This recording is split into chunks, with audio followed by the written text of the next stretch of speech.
Will NLP work for you? Stay tuned.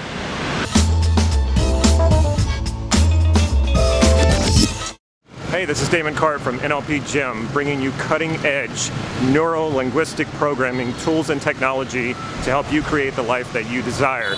So if that sounds good, please click subscribe to this YouTube channel so you can get these videos on a regular basis. What you're about to see is an interview with one of my students, James.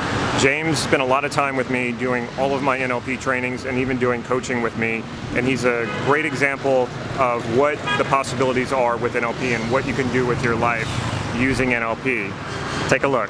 James is somebody who started showing up at my workshops a few years back when I was doing more live workshops, and then we became friends, and he's happened to have taken pretty much every one of my trainings, including my practitioner training, Transforming Yourself. That's right. Did some individual coaching, and so anyway, he was telling me some things about what he got out of the trainings, what he got out of the coaching, and I said, wait, let's get this on video.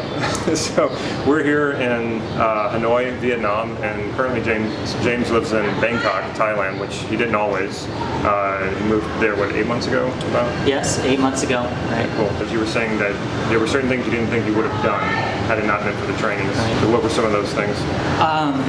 I never really quite realized it, but I had an event in my when I was younger, when I was a child, and it was kind of traumatic. I mean, it wasn't. I mean, I didn't really think too much about it, but I created a fear of safety within me, and before having taken your trainings, I wasn't really aware that this was a thing. So I was afraid of lots of things. Afraid of running out of money, like I wouldn't feel safe unless I had a certain amount of money, or travel. I would just, even to simple things like from California to Nevada to go to Las Vegas. Yeah, I remember we were having that coaching session, and I just kept asking him, like, what do you want? And eliciting his values and really working on that. And you said, well, I want to go check out Las Vegas because I think you were considering moving there. Right. Yeah.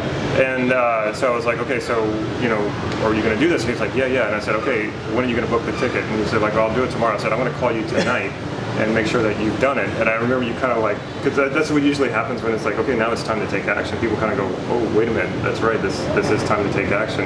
And you did it. Within 24 hours, you booked it. Yeah. So I booked it, and I went on the trip, and it's kind of like afterwards, I was just like, what was I afraid of? Why was, what was actually holding me back from doing this? I mean, it was just after I did it, it was just like, no big deal. And I think it's hard to like put my finger on it, but it unlocked something inside of me.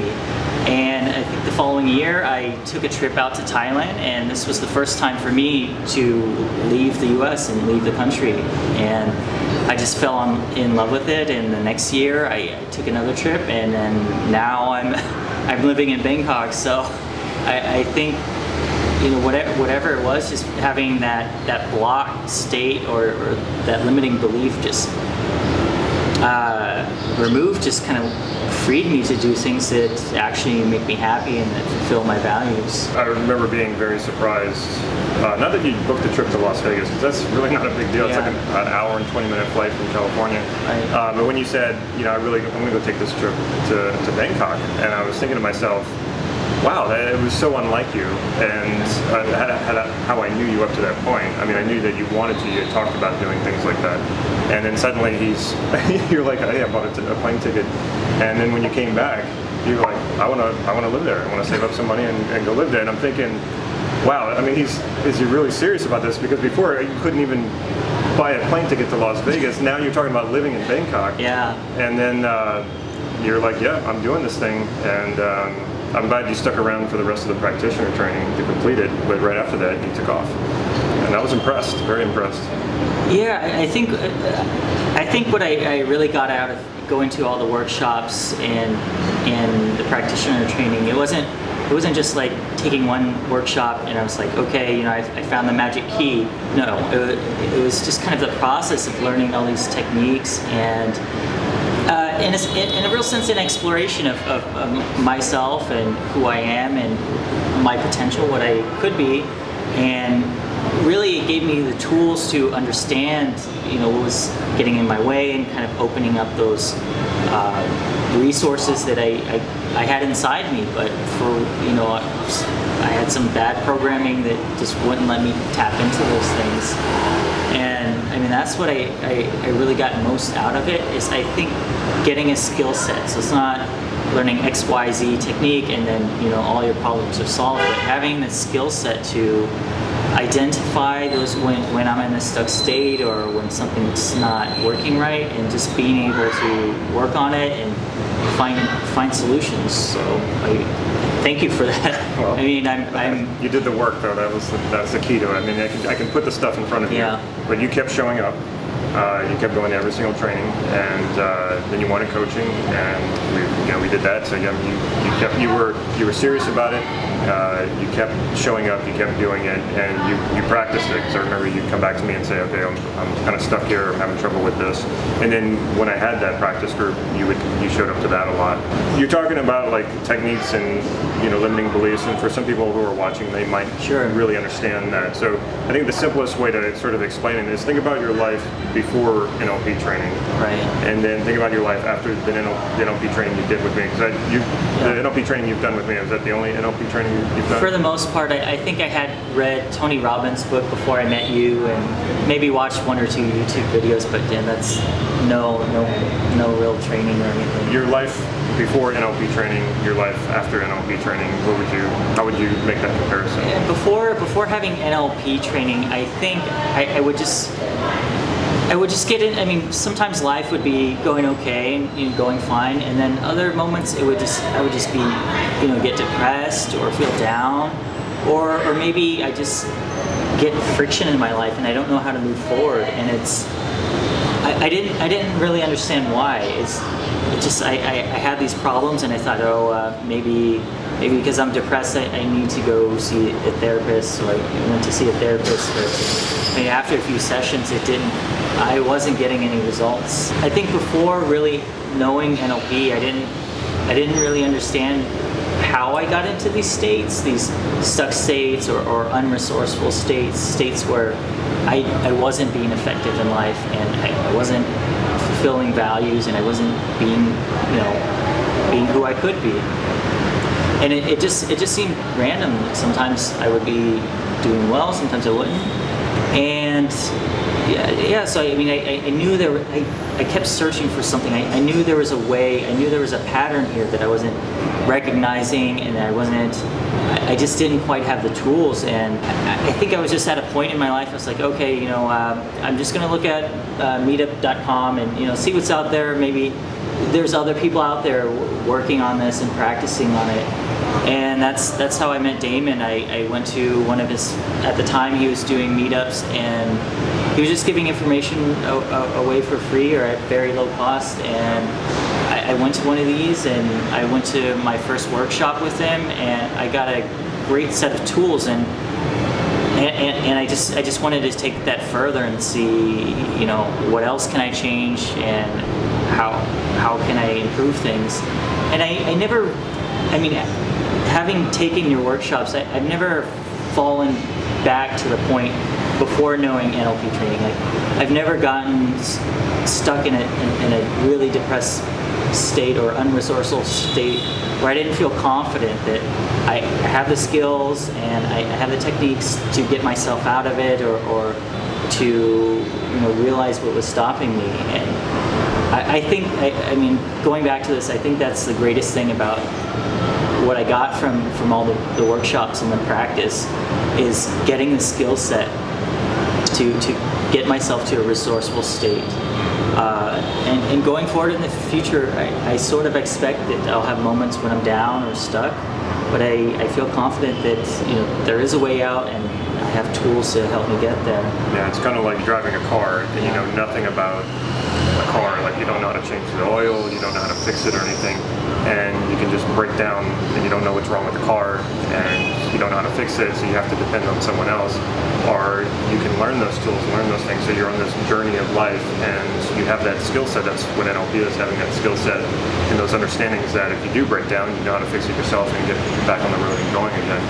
But I would like to ask you a little bit, maybe go a little bit more general, or away from you're still talking like a lot of NLP concepts. I don't know, it becomes normal like after you learn it for a while. Right. But just like, because when I look at you, when I think of you when I first met you versus you now, like your life then, your life now, who you were then, who you are now. Right. I mean, I can describe it, but I don't want to describe it. Maybe I'll describe it after you describe it. Okay. But, just in a few brief sentences, your life before, just kind of what it was like, and then what your life is like now, because there's a striking contrast, between who you were then and who you are now. I think before really having understood NLP, I had a lot of confidence issues. Like I kept going back to this, and I didn't realize I was doing this, but I had a lot of self-worth issues, and I would get some success in my life, but then I would feel like, I'm just not good enough. So I wouldn't pursue maybe career opportunities or in maybe dating opportunities. I would think, this girl's too accomplished or too beautiful for me. I'm not good enough, and I would sabotage the situation. And so it was this constant frustration inside me. I felt a part of me knew I could do these things, but I just had this deep-rooted belief that kept telling me, like, right when I would feel like I'd be about to achieve what I want, something inside me would tell me, no, you're not good enough, or you don't deserve this for whatever reason, and I would just let it go or ignore job opportunities. So it was just really a life of unmet potential, and that's how I would describe it. Is I knew I could do better, but for some reason I wasn't. Sometimes I do get in moments where I see those beliefs coming up and kind of that self-doubt, but then I catch. I'm really aware of it now, so I catch it, and this is that limiting belief, and then I have the tools to kind of work through it. And I feel like, I think it's a never-ending process. You're always trying to go up to the next level, and once you get to that next level, you start discovering, there's these other beliefs, or maybe other branches of that limiting belief are manifesting themselves. So it's constantly improving and working on it. But I would say that I'm actualizing so much more of my potential and doing a lot of the things that I wanted to do, but I wouldn't allow myself to do. And I'm not where I want to be yet. I still have that. I think it's good to kind of never be quite satisfied and always keep trying to do better and achieve more and do more things and get more out of life. The person I met before you shifted over, was a person who you were just kind of like in a routine. And by the way, correct me if I'm wrong about any of these things. You were kind of in a routine, and you thought, well, this is just how it is. You wake up every morning, you go to a job, and this is just how it goes. And then I would ask you, and I still do this, I ask you, what's life going to be like for you in 5 years? What do you want to do, or what are the things you want to do? And back then, it was like what you wanted and what you were doing, there was no connection whatsoever. I remember we were in the red room, I think, and we were having this conversation, and I said, so how are you going to get from this point to this point? And your mind just like went blank, like there was no connection there whatsoever. And so we would have these conversations where I was asking you questions to fill in those gaps, and suddenly you started going into that, like connecting with reality and connecting with, well, how does that actually happen? How do I get from this point to that point? And or like stepping into that, because we would do that exercise too, where I'd have you step into the end point and then work your way there. So what I would say is, who I see now as a person who's living an adventure, living life on your own terms, living a much happier life. Whereas before, you weren't living on your own terms; you were living on other people's terms, like your job, or even in like dating situations, and you were kind of just living in this programming that wasn't serving you very well, and you weren't really conscious of it. And so, by becoming conscious of it, and then also doing those exercises where we real sensory experience got you to start seeing and feeling and hearing how this thing is going to work. Suddenly you started making these decisions, and suddenly you're off to Bangkok. Suddenly you're going to Bangkok again with me, and then suddenly you're like, I'm there, I'm moving there, and you are. And then we say, hey, let's meet up in Vietnam. Yeah. Here we are in Vietnam. So definitely a person who you have shifted quite a bit. I know you can't really see it from the outside, but and when it happens to you on the inside, sometimes you're not so aware of it.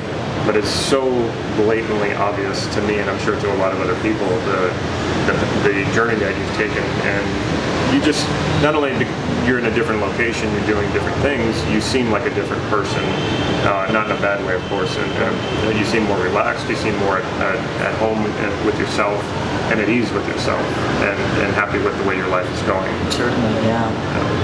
That's a really good way to put it. Yeah, definitely at ease with myself and who I am. To me, that's what life is all about. If you're waiting for something, or if you're waiting to make more money, you get better at something, or you're deserving of it, I mean, you got to start now. You got to start going there. I'm happy to say we're both doing that. All right. Check out my website, nlp-gym.com. There you will find some free NLP training, as well as some hypnotic inductions that are also free. You can download them immediately directly to your phone, your iPad, or your desktop. Also, find NLP Gym on Facebook if you want to know in real time what I'm up to, or new trainings that I'm putting out there, or possibly even giving talks in your area. You'll find it on the NLP Gym Facebook page. If you like this video, please click like right down here. And of course, if you haven't subscribed already, please do that now so you can get those videos on a regular basis. Signing off from Hanoi, Vietnam. Take care.